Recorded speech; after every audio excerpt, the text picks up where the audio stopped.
Už to jede?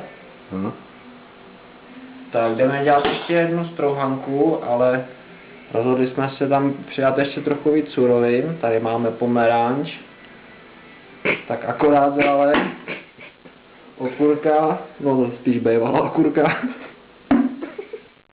citronek, limetka, pár vajíček. A co by to bylo za strouhanku bez rohlíků tvrdých a tvrdý housek, jo? Jasný. Tak, nastartuj. A teď to všechno zamícháme. Počkej.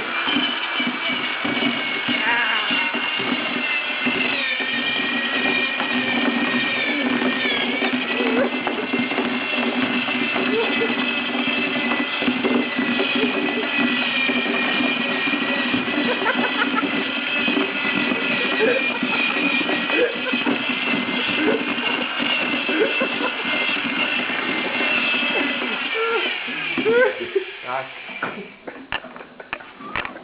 Já myslím, že lepší to snad být ani nemůže, ne? Já myslím, že dobrý. Teď jenom naklepat řízky a můžeme jít vařit. Vás smrdí tak světlo.